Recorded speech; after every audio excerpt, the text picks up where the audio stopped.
Thank you, Donald, and good evening, everybody. Well, the great summit that was going to happen on June the 12th in Singapore between Donald Trump and Kim Jong-un, it had been wobbling for the last few days. Indeed, North Korea had been making some sounds, had been saying to the Americans, don't ask us for everything. But it would appear that a couple of comments made by Vice President Pence and National Security Advisor John Bolton really upset the North Koreans.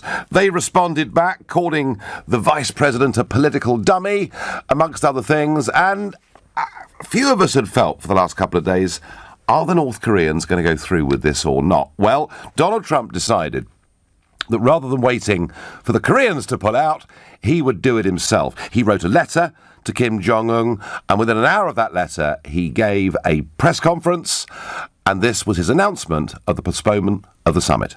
I'd like to begin by saying that based on the recent statement of North Korea, I have decided to terminate the planned summit in Singapore on June 12th. While many things can happen and a great opportunity lies ahead potentially, I believe that this is a tremendous setback for North Korea and indeed a setback for the world. He then appeared to send North Korea a message. Hopefully positive things will be taking place with respect to the future of North Korea. But if they don't, we are more ready than we have ever been before. North Korea has the opportunity to end decades of poverty and oppression by following the path of denuclearization and joining the community of nations. And I hope that Kim Jong-un will ultimately do what is right, not only for himself, but perhaps most importantly, what's right for his people, who are suffering greatly and needlessly. And he ended his statement with a message that gave some hope. A lot of things can happen, including the fact that perhaps, and would wait, it's possible that the existing summit could take place or a summit at some later date. Nobody should be anxious. We have to get it right. We have to get it right, is the way Donald Trump ended that press statement. So, the great anticipated summit is not going to happen on the 12th of June. And I'm wondering tonight, and I want to debate with you tonight, is this a disaster or is it just a setback? Well, before I give you my opinion, I'm going to go to Seb Gorka, the former Deputy Assistant to President Trump in the White House and long-term friend of LBC, because he used to live in London. Seb, good evening. Greetings, Nigel. Great to be back. Is it a setback or is this a disaster? because I say that, Seb, because quite a few of the liberal American commentators are saying Trump's blown it, it's all over, it's ruined. Yeah, it's so entertaining to watch, CNN and the rest of the fake news industrial complex do their gyrations. I mean, either he's starting World War III or he's been duped. They blow hot and cold with such infinite regularity. It really is like the old Two Ronnies. It's like a skit from Morecambe and Wise or something. No, it's a setback for regional stability and for the goal of denuclearization of the Korean Peninsula. But at the end of the day, the president was very gracious in the letter that he issued this morning. He left it open, but you can't insult his deputy. You can't openly have the North Korean government insult the vice president and expect that there won't be ramifications. Okay, and he did insult the vice president. He did call him a political dummy. But, Seb Gorka, let's just look at this, because a few days ago, National Security Advisor John Bolton spoke about North Korea and was backed up by Vice President Pence. And basically what they were talking about was a Libya-style model of denuclearization. And for those listening that don't know what that means, back in 2003, Gaddafi agreed to get rid of his nuclear program, in return for which sanctions were taken away. And hey, what happened? A few years later, he was toppled and killed. And I would put it to you, Seb, that this remarkable diplomatic effort to get the North Koreans to the table that a couple of senior political figures in America pretty much over-egged the pudding here? Yeah, look, let's be clear about what happened in Libya. In Libya, there was a very successful diplomatic effort right after 9/11, through which Muammar Gaddafi actually gave up his WMD programs. But he didn't pay the penalty of the Bush administration reneging on that deal. Remember, who got him killed? It was Hillary Clinton, who was proud of it. So to say that using the phrase Libya model... but it's still America, isn't it? It's still America. Oh, and, it is. No, and if you've got, Seb, if you've got, a summit coming up in a few weeks' time, was it wise of Bolton and of Pence to talk about this? Might it have been better for them to have said nothing? You can do all kinds of 2020 hindsight analyses. At the end of the day, it's a dictatorship. They were playing shell games. I don't think you can blame the vice president or Bolton for what happened in the last 24 hours, really. I mean, this is what dictatorships do, whether it's Hitler in Munich in 1938 promising, I'm not going to invade anybody, or whether it's Khrushchev smuggling nuclear missiles to the island of Cuba, less than 100 miles off the shore of America in 1962, or whether it's little Kim Rocketman. They lie, they vacillate, they dissemble. So to look for a univalent answer, it's got to be Mike Pence, I just don't buy it. No, I mean, Seb, look, the point I'm making is that I know the North Koreans have been playing all sorts of games over the course of the last week, and that doesn't surprise any of us, as you quite rightly point out. I just sense that when you've got this great prize of a meeting just a few weeks away, it might have been better to use a little more diplomatic language. That aside, we are where we are. What do you think Trump will try and do next? Knowing the president, he is results oriented. So he wants to get stuff done, whether he was in the private sector or whether he's the president. So his goal remains the denuclearization of the peninsula, and finally, after 65 years, getting a peace treaty, because remember, in 1953 it ended with a ceasefire and an armistice. So the goals haven't changed, and I think that really open-ended letter provides North Korea an out, and I think we may get this back on track in a couple of weeks' time, Nigel. Right, let's really hope so. Seb Gorka, thanks very much indeed for your fast comment to what has happened today. Well, Seb Gorka making the point, you can't trust this regime. They're wholly unreliable. They say things that simply aren't true. And I don't take issue with Seb Gorka one bit on that. He's optimistic that this can be got back on track. He knows Trump wants to. He talked a little bit there about Trump's letter. And actually, in parts of the letter, Trump really was, very praiseworthy. He says to Kim Jong-un, I want to thank you for the release of the hostages who are now home with their families. It was a beautiful gesture and was very much appreciated. So there's a lot of nice things that Trump says in the letter. He does also say, this is Donald Trump, you talk about your nuclear capabilities, but ours are so massive and powerful that I pray to God we'll never have to use them. So again, there's that bit of carrot and stick that we've seen all the way through this. What do I think? I'm disappointed. It's not going ahead. I don't think it is a disaster. It is certainly a setback. And I think it would have been perhaps wiser if two very senior American politicians had just not responded to North Korea's taunts, had just said nothing. Maybe this meeting would have gone ahead. Maybe it wouldn't. Either way, what you see here is classic Trump. He did not want for Kim Jong-un to collapse these talks on him. He's done it the other way round. He's taken the initiative. I'm asking you, what do you think? Do you think this is a disaster? Do you think the White House have blown this? If you do, call me on 0345 6060 973. Or maybe you think like me, it's a setback. Things could be better. They'll get it back on track. Text to 84850. Tweet your opinions using the hashtag Farage and LBC at LBC.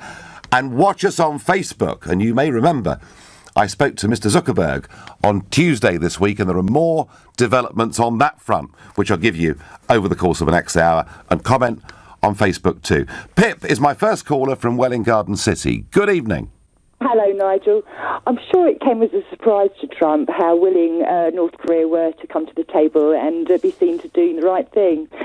But if he was really sincere in peace, you wouldn't actually then hold some war games with your South Korean partner off his front door, and then ratchet up the provocation by having that silly woman, his spokesperson, throwing out sort of some pretty contextual little references. It seemed to be that he wanted anything but peace, because at the moment he's talked himself out of a meeting, and who's left doing the honourable thing? That's little Kim himself, who today had the press over to watch the part of dismantling of his hardware. Yes, he did. So, now, yeah, we don't know in reality what was dismantled, but you're quite right. On the same day that Donald Trump says the summit's off, Kim is saying to the world, look, we're getting rid of some of our nuclear facilities. So in PR terms, it's not a bad day for Kim necessarily. I would agree with you. Well, so where does he go from here? He's talked himself out of an invite. And then to compound it, he said, oh well, with a shrug, if it doesn't come off, we've got hellfire and damnation ready at our disposal. Yeah. Eek. That's. But he's used that, Pip. He's used that strength. He's used that strength all the way through. Pip, I don't think the summit is being cancelled because of anything Trump's done wrong.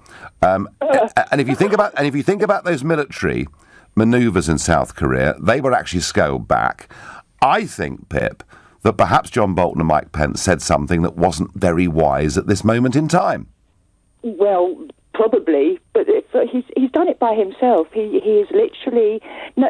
Korea didn't say that they don't want to come. They were a little bit ruffled, but quite rightly so. But they've continued what they agreed to do in front of the entire planet. Don't you think they'll get this back on track in a couple of weeks? It's all part of deal making. But I think someone's whispered into his ear that peace isn't terribly profitable. So wham bang in Jerusalem. Now this, so it just depends. I know his American audience aren't quite so demanding as the rest of the world, but really, Okay, Pip, all right, thank you very much indeed for that. You're listening to the Nigel Farage Show, exclusive on LBC. It's now 7:16. As Donald Trump cancels the Singapore summit for June the 12th with Kim Jong-un, I'm asking you, is this a disaster or is it a setback? But first, you may remember that on the 1st of January 2014, we opened our doors unconditionally to Bulgaria and Romania. 27 million people who lived in those countries were able to come and live and work freely in the United Kingdom. I made this a major part of the campaigns that I fought, particularly the European elections back in 2014. I said this is crazy. This will add another 250,000 people to our population. Oh boy, not only did I get stick for it, being accused of demonising people that came from those two countries. But I remember Nick Robinson, the BBC's political editor, on April the 1st, laughing at me. Well, Mr Farage, we have the figures for the first 3 months and no one's come. You're scaremongering, aren't you? Well, folks, I've got the Office of National Statistic figures today, which confirms there are now officially 411,000 people from Romania alone living in the United Kingdom, and that number went up by 25% last year. So I apologise to all of you. 250,000 was a ludicrous understatement. Within a year or two, it'll be 500,000 and rising fast. Hey-ho, there we go. Jeff is a new caller from Birmingham. Jeff, is this a setback or is it a disaster? Good evening, Nigel. Good evening. It's an unmitigated disaster. Okay. My father was in the Korean conflict in the 50s. Yes. For us to have gone so long without a proper peace deal, and for America and John Bolton in particular to be talking about a situation where we go for a Libyan model, and everyone knows what happened to Muammar Gaddafi after he gave up his nuclear weapons. Yes. We are in a situation where Trump should be bigger than the tit for tat. I see a situation where if he had been able to sit face to face with Kim, then perhaps they would have got somewhere. They will get nowhere while they continue with this ridiculous, my gun's bigger than your gun sort of thing. Everyone knows America's the mightiest nation in the world. Yeah, I mean, this is not the first time, Jeff, is it? I mean, don't forget, that he was calling him Little Rocket Man, and that Kim was calling Trump old and a dotard, I think was the word that was used. So Yes, indeed. we have seen some abuse thrown back and forth. I guess it was difficult for Trump when his own vice president was called a political dummy. But, Jeff, I'm with you. I think it was unwise of John Bolton, who I like him, very much like in many, many ways, but I think it was unwise of John Bolton and Mike Pence to make any comparison with Libya at this stage. That really was red rags to a bull. Exactly. Pyongyang were going to say something. But Jeff, where I disagree with you is I don't think it's a disaster. I think it's a temporary setback, and I reckon these negotiations will be back on before very long. I only hope that you're right, Nigel, because the thing is, how long can America go on with the situation where, withdrawing from the Iran deal and all of these? It's all right being hawkish, but where has it got us? Look at the Middle East in flames. It's the same situation. Jeff, yes, although I have to say I think the Iran deal was a rotten deal. I think the Iran deal, if it was designed, as Obama said, to basically make Iran interfere less in the region, I think in many ways it created the opposite. But hey, separate debate. Jeff, thank you for your passion of your call. Bella on Facebook thinks that both Kim and Donald Trump like the attention on them. Well, Bella, I am pretty sure there's a bit of that going on. Nigel, no one thought for a minute Trump would meet Kim, who would be mad to give up his nukes. Trump is very unstable, and the sooner he's gone, the better the world will be. He's no peacemaker, says Ed. Don't really agree with that, Ed, although I'm challenged. Nigel, what's going to happen to the Peace Prize I get on SMS? Now, if you remember, I think I was the first person to say that by getting this summit to be agreed, Trump had achieved far more than Obama ever achieved. He was given a Nobel Peace Prize for what he might do. And I said I was going to get a collection of signatures together in the European Parliament, and we put it in as a nomination. But I did say, whoever sent this SMS, I would do it after the summit. So I will not be collecting signatures or putting him up for a peace prize until this summit actually happens. And let's be frank, I'm disappointed by what has happened today, but I see it as a setback, not as a disaster. This is all part of Trump's art of the deal, I get. The left-wing media want to portray this as a great failure for Trump, but in reality, he's just fishing for a better deal. America will not stand for another Iran deal, says Joseph. Well, no, they certainly won't. Nigel, what's in it for Korea? Why would they want a deal guaranteed to get nothing out of it? Utterly ridiculous.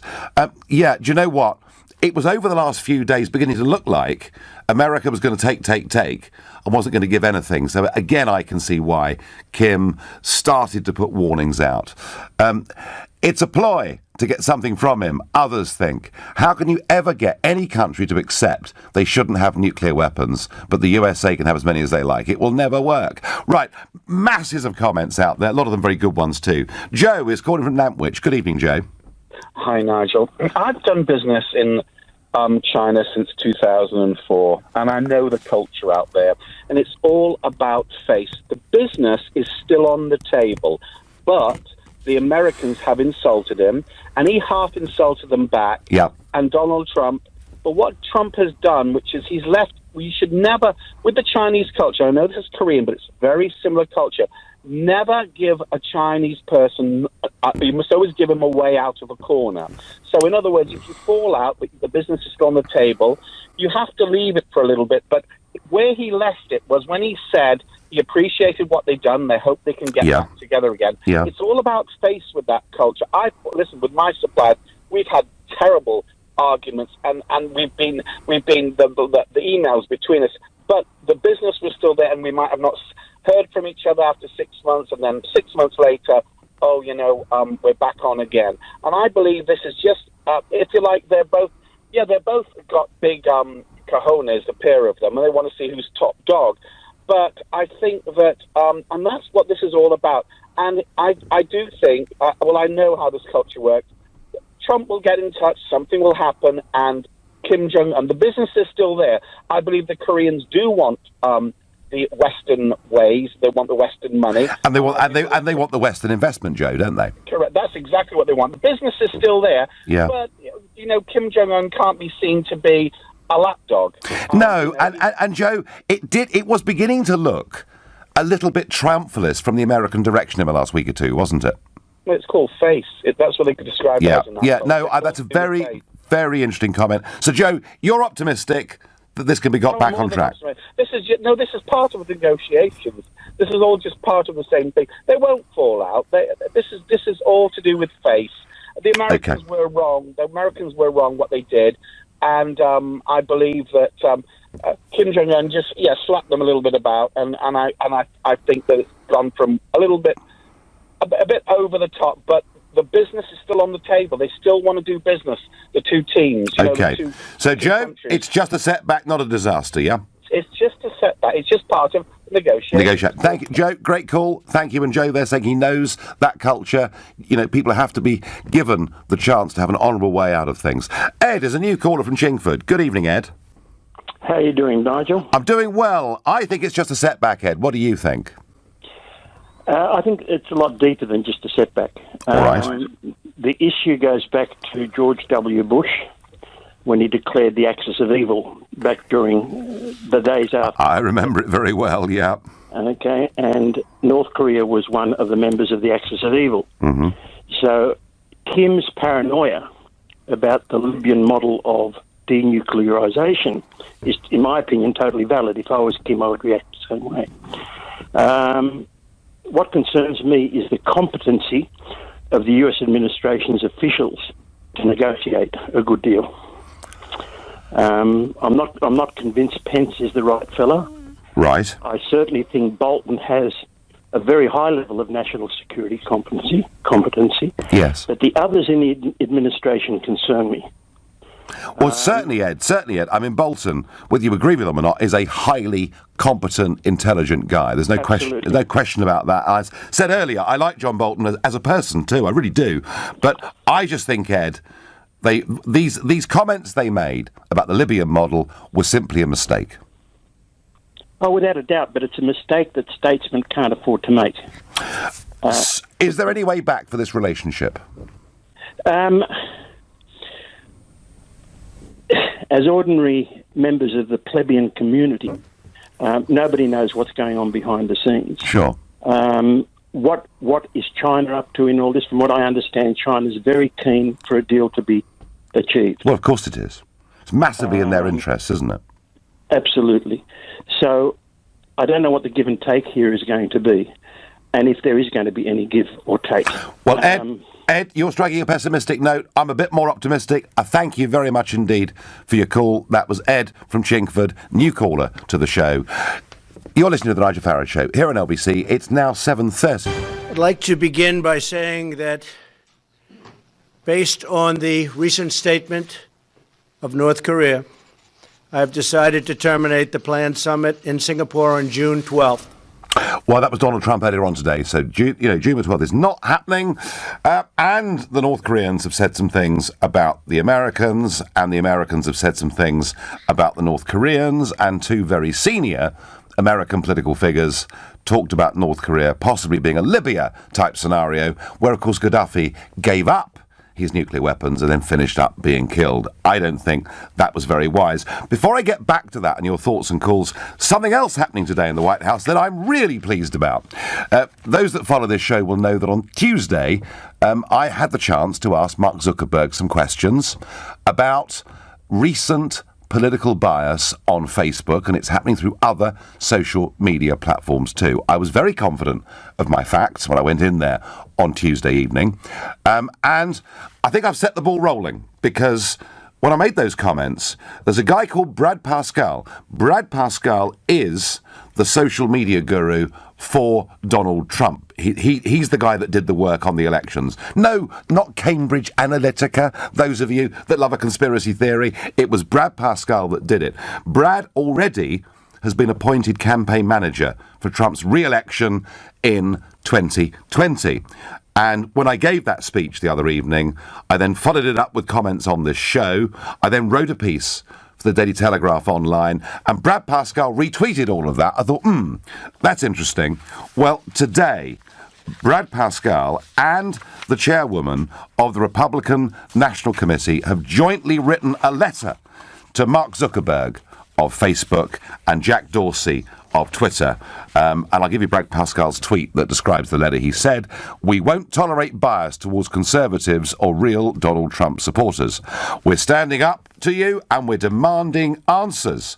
I've sent the following letter, #stop the bias."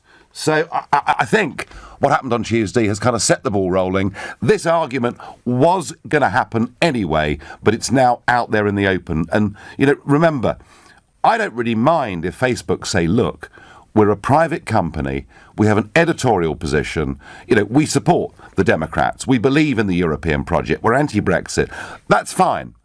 I don't mind that. What I mind is when they say we are absolutely neutral, that we're a platform for all ideas, and we've seen, because of algorithm changes since January, and there's no question about this, folks, that actually right-of-centre messages are not getting out there in anything like the way they were before. So the White House are going into battle against the big social media giants, and that, I think, is quite a big moment. All right, back to Trump's speech today. Back to the various comments that have gone back and forth from the administration and the North Koreans. Is this a setback or is it a disaster? Danny on Facebook says, just shows how useless they are at being in charge. And Phil says, it's all theatre, posturing on both sides. There's a bit in that, Phil. Desmond is calling from Camden. Good evening, Desmond. Hello, sir.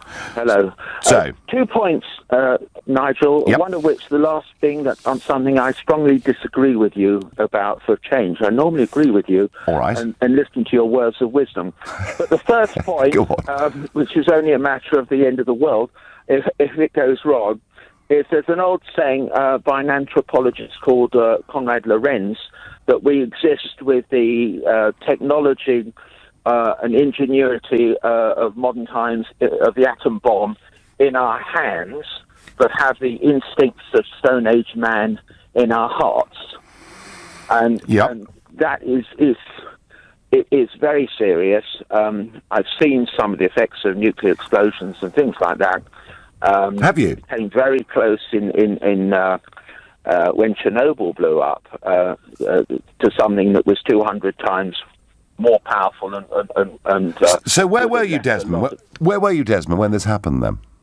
Well, I was in the UK, but quite recently on the anniversary, the 30th anniversary, I went to see what was left of the crumbling ruins Okay. there, which are still molten hot sort of piles of radioactive material Wow. that very closely got down to the water table, but for the fact that the local people, or generally people, lots of people, put a concrete raft underneath it, and at great peril to themselves.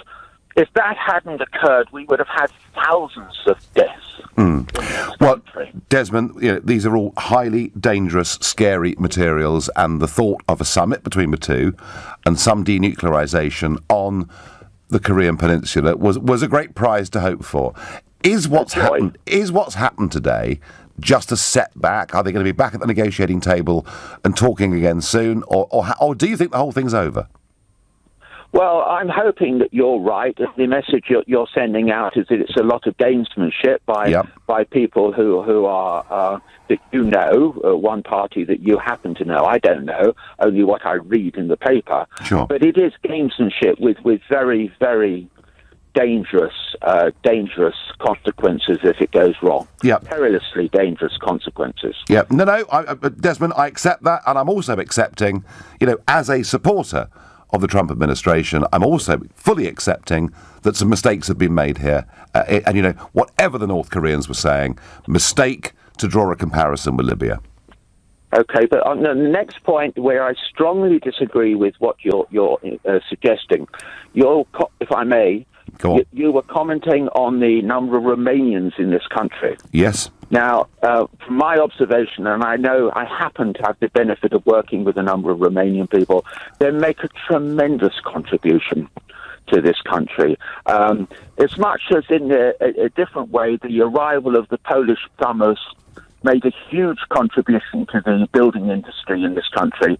If you'd known anybody who's older, who knows what it was like before these people came, how incredibly difficult it was to get things done on time, competently. What about the health service, Desmond? Well, the health service has been benefited by the migrants that have come over here. You send the migrants back, we're not going to have a health service. What about getting a kid into the local primary school, Desmond? I agreed with you. That it's a drain on resources, but the question would be, do they contribute more? Well, do you know what, Desmond? Nobody has calculated the cost of building new hospitals, of building new schools, of building new roads. It does very much depend on what people earn and what tax they pay. Desmond, I didn't actually make, a point about this in terms of benefit or loss. What I said was, when I estimated that opening my doors would lead to 250,000 coming from those two countries, I was wrong. It's nearly double the figure I gave already. Desmond, I'm going to love you and leave you. Thank you for your points. It was never a deal I get. A deal is a deal when two parties make sacrifices. What was the US giving up? Well, maybe that's how the North Koreans were feeling about it. Bashir is a new caller from Kensington. Good evening, Bashir. Good evening, Nigel. I must say that I think you have a lot of common sense. Well, that's very sweet of you. Thank you. Yes. A couple of points. I phoned another LBC some time ago, and I told them if I was a North Korean leader, and I've actually got the bomb, the nuclear, there is no way, I will give up my nuclear unless the other powers, America, England, everybody start reducing their nuclear until we're a nuclear-free world. Yes, but Bashir, on that point, I always thought that the achievable goal was that North Korea would scale back and that the number of American missiles based in South Korea would be scaled back. I was hoping for some kind of détente, if you like. I was hoping for some form of limited denuclearization, and that, I think, in the short term, is achievable. Yes. You see, secondly, the Iran. I remember one little Chinese guy, he's a billionaire, Alibaba. Yep. He said that when you get all these countries like Iran get involved in business, and your businesses are intertwined together heavily, there's no way they can go to war. And I felt that the step they made about the Iran deal, is that they've got the foot in the door. They've got the foot in the door, and by getting the foot in the door, and you have all these businesses between Europe, America, all together, and there will be no point of having a nuclear weapon. Now that has been scattered. Generally, Bashir, your point that the more countries trade with each other, the more interlinkage there is between countries, the less chance there is of them going to war, is absolutely right. That is absolutely right. The difficulty with Iran is that you've got a regime that is an extremist, fundamentalist, jihadist-type regime that wants to spread that ideology throughout the entire region, and that's the problem, Bashir, with Iran. Okay. Now, I'll go back to the final point. Okay. Russia. Yep. Fairly quickly, Bashir, but go on. Russia, Oh, yeah, sorry. That's all right. Russia, Iran, Syria, China. They're in one side. You have America, England, France. Germany's got no weapons, I don't think. Right, on one side. And Putin, he is the game player there. He's looking what is going on. And there is no way, that they said Kim went to China. There is no way they saw what's happened in Libya, which they said themselves, and everything like that. There is no way China is going to allow America near their borders. And there's no way Russia. Russia is a big player here. And personally, I believe Russia has got more firepower than America. That is between the two countries. I doubt that. That's what I doubt that, and I think a lot of Russian kit's getting a bit old. But hey, Bashir, quickly for you a question. Do you think these talks and the prospect of a summit will be back on the table before long, or do you think what's happened in the last 24 hours has finished it off? Well, I think it will be back as long as they don't talk about removing, getting rid of his nuclear, unless America does it. No, I get that. I get that. No, point well made, Bashir. Thank you very much indeed. You're listening to the Nigel Farage Show, exclusively on LBC, and it's now 7:46. Is it just a setback, or is it a disaster that Donald Trump today has postponed? I think we'll use the word postponed rather than cancelled. The 12th of June summit that was due to take place in Singapore with Kim Jong-un. On Twitter, Lewis says to me, this is a disaster. As soon as the Libya model was mentioned by Bolton, it spooked the North Koreans. Trump should have sent a strong message that this is not the USA's position by firing Bolton, maybe. The summit would then still have been on. Lewis, difficult because it wasn't just John Bolton that talked about the Libya model, it was also Vice President Trump. So that, frankly, was never, ever going to be a starter. Steve says on Facebook, I think it's a setback, but a big one. Mandler says, this is just the US realising it hasn't got the clout anymore. It doesn't call the shots anymore. North and South Korea were making very good progress. This shouldn't be an American deal. It should be a world deal. That's fine, Mandler, but a world deal needs a broker. It needs a middleman. It needs a negotiator. And that is very much how Trump sees himself. Let's go to Ed, a new caller from Covent Garden. Good evening, Ed. Hi, Nigel. I was just wondering, will you be my dad? Would you mind adopting me? Right, I think we'll leave it there, Ed. Thank you. Let's go to Barbara, who's calling from Chichester. Barbara, good evening. Oh, good evening, Nigel. Thanks So, I don't think it's even a setback. I think it's just to take a breath. Things have gone a bit off course, and take a breath and think about it a bit more. Because a totalitarian state is, dealing with them being a democracy, and they've got to make it clear that America's not going to reduce the nuclear weapons. Yeah, I mean, Barbara, for this to work, America has to offer something. Now, maybe what Trump was thinking is, we'll reduce some of our capability in South Korea, yes, and then we'll start pumping some money into North Korea. Maybe that's the way that Trump was trying to go with this. Well, I think that's all they could really do is reduce them in South Korea. Yeah, but that of itself, a reduction in South Korea, a big scaling back in North Korea. I don't think North Korea are unilaterally just going to completely give up their nuclear weapons. I wouldn't have thought. I don't think so. And I think that all you can really do is, all Trump can really do is do what he can to have a peaceful outcome and try and reduce the weapons just to an extent. Yeah. But Barbara, you basically think that what has happened here is all part of the negotiation process, yeah? Yes, I don't see it as being... it's just such a huge thing. I think they've just had to take a breath. And do you, Barbara, agree with me that for two very senior figures in the administration to have used the analogy of Libya was a mistake? Absolutely. Yeah, good. Barbara, thank you very much indeed for your call. I hope you're right that it's just a setback. But even mentioning Gaddafi in the same sentence as Kim Jong-un, it isn't very smart, is it? Says Ulrika from Chiswick in West London. No, Ulrika, I agree with you. I don't think it is very smart. Let's see what John in Hailsham makes of this. Good evening, John.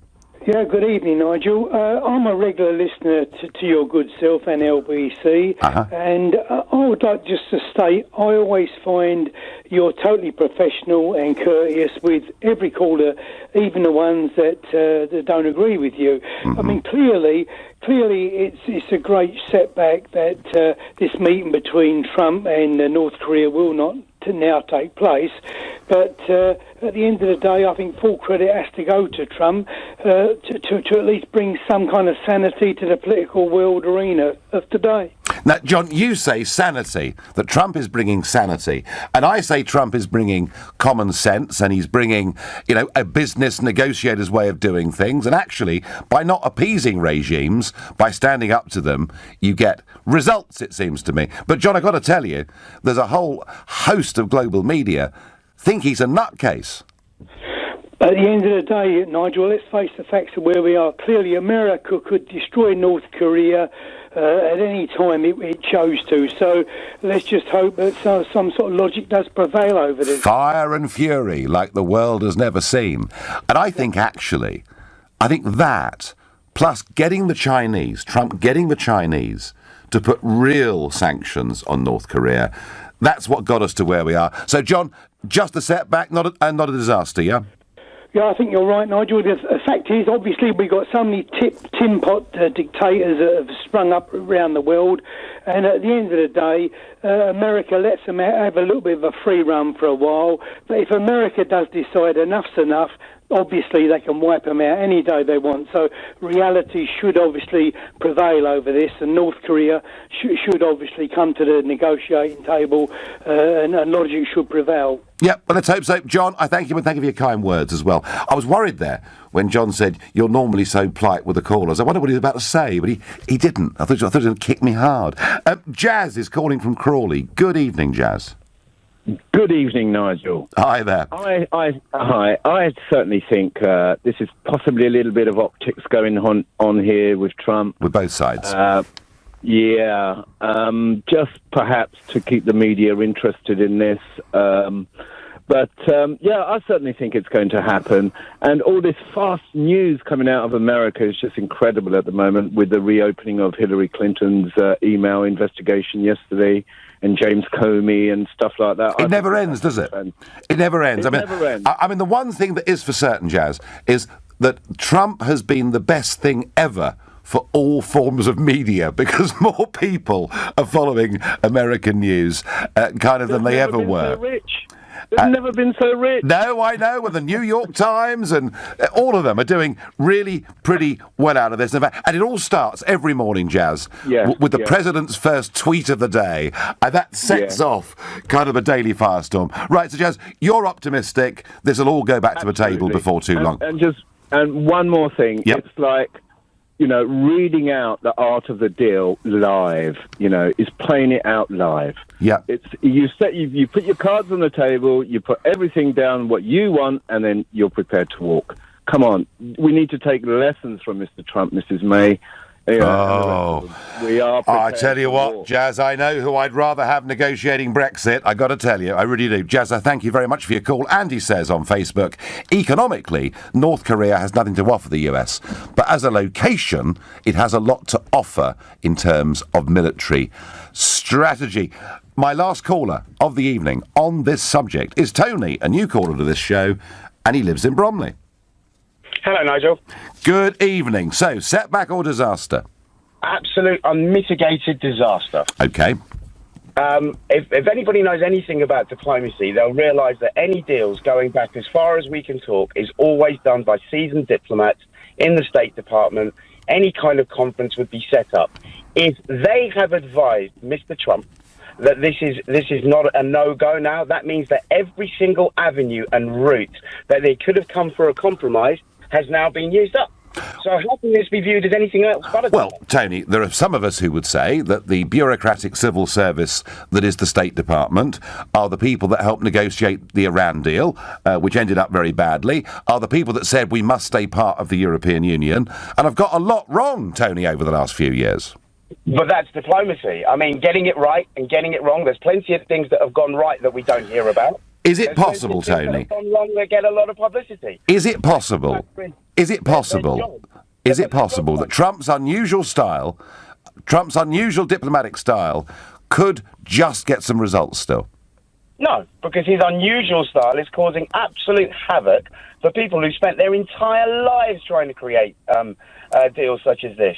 And if you stick in a firecracker into a box of fireworks, you're going to get fireworks. Simple as that. Tony, thank you. Well, Tony's right about one thing. Trump is the professional bureaucrat's worst ever nightmare.